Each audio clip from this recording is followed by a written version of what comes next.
कधीच नाही चुकणार तुमचे फेवरेट टीव्ही शोज झी5 सोबत, तेही एकदम फ्री. माझा बेस्टेस्ट आहे.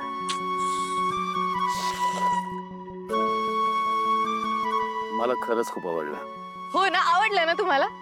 वाटतंय ना तुम्हाला छान? फायनली तुम्हाला आवडते अशी एक तरी गोष्ट मला करायला जमली.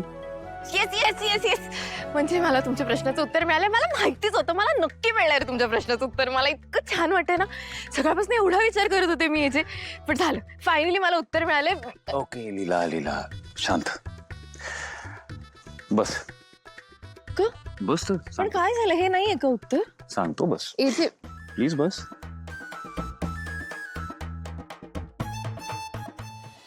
अरे पण नक्की काय घडलंय ते तरी सांग. का चहा पिऊन सांगणारच? ये तू बस आधी. दुर्गा ह्याला चहा दे बाळ. चल बस बस बस बस. नाही नाही नको आजी, मी ऑफिस मधूनच घेऊन आलोय.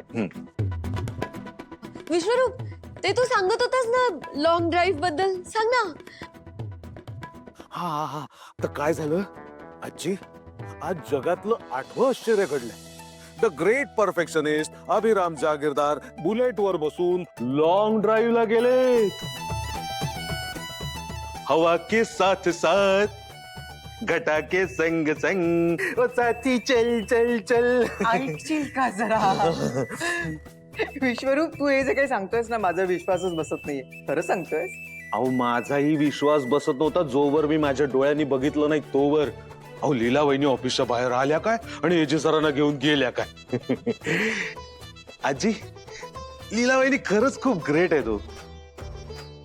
अहो त्यांच्यामुळे आपले एजे सर किती बदलले आहेत. एजे सरांचं हे बदललेलं रूप बघून ना खरंच खूप बरं वाटतंय.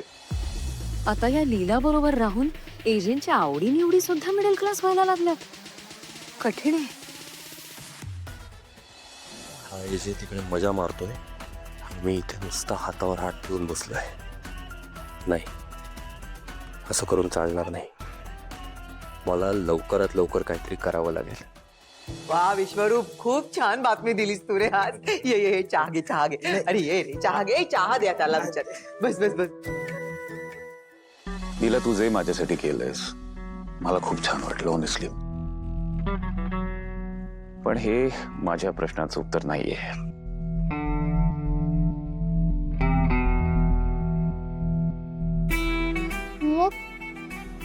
मग काय तुमच्या प्रश्नाचं उत्तर?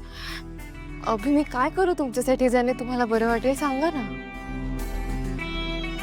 तिला मी विचारेल प्रश्नाचं उत्तर माझ्याशी रिलेटेड असण्यापेक्षा तुझ्याशी जास्त रिलेटेड आहे.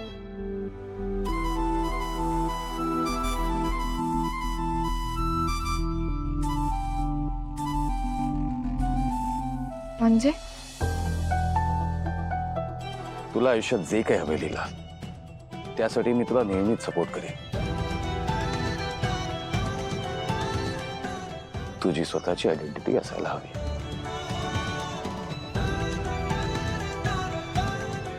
तू फक्त माझी बायको नाहीस लीला, तुझी एक सेपरेट आयडेंटिटी आहे आणि ती तू जपायला हवीस असं मला वाटतं.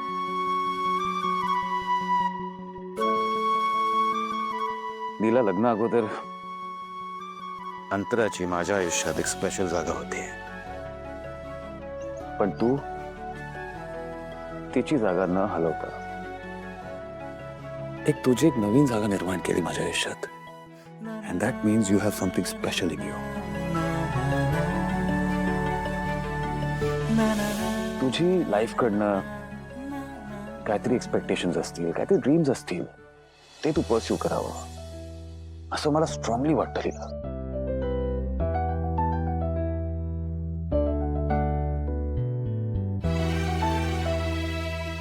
पण हे काय करणार?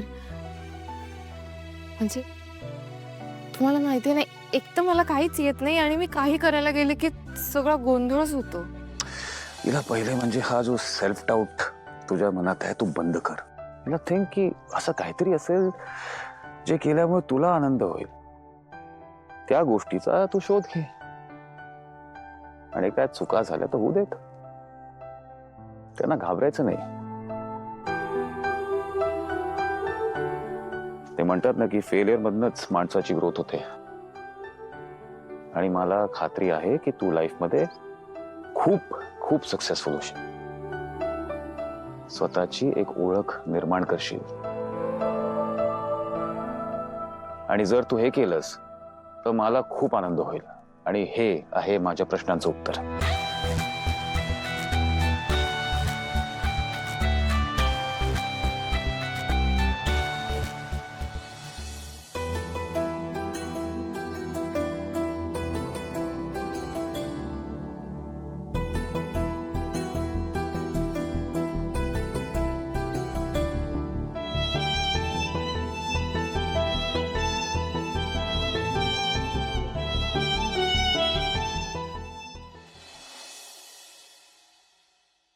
वहिनी, एजे लीला बरोबर राहून राहून स्वतःचा क्लासच विसरले. पण मला कळत नाहीये हे दोघं नेमकं कुठे गेले असतील फिरायला.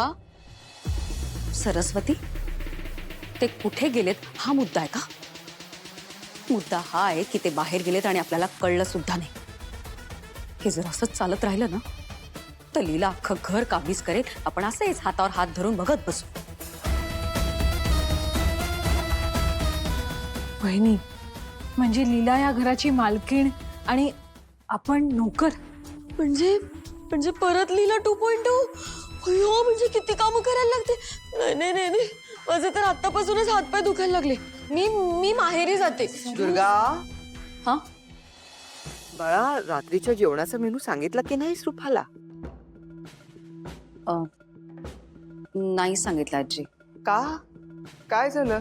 आजी, प्रमोद, विराज, किशोर, रेवती आणि यश आज जेवायला नाहीयेत, पण त्यांनी तसं कळवलंय. आणि जेवणाची वेळ झाली तरी एजे आणि लीलाही अजून आलेले नाहीयेत. म्हणजे ते येणार आहेत, नाही येणार आहेत, त्यांचं जेवण करायचंय का नाही काहीच इन्फॉर्म केलेलं नाहीये. मग मला कसं कळणार? मी नाही सांगितलं मेन्यू.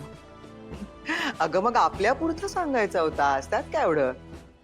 आजी, पण हे अनफेअर आहे ना. म्हणजे घरातले सगळे नियम फक्त आम्हीच पाळायचे.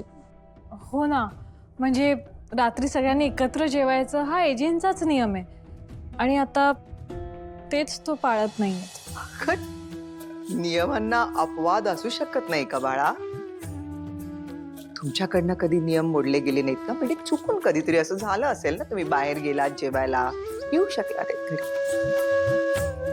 अभिरामने तुम्हाला शिक्षा दिली आहे का? नाही ना.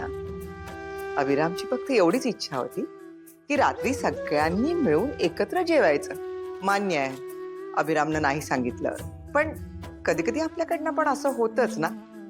त्या सगळ्या गोष्टींपलीकडे जाऊन जरा विचार करा ना दुर्गा.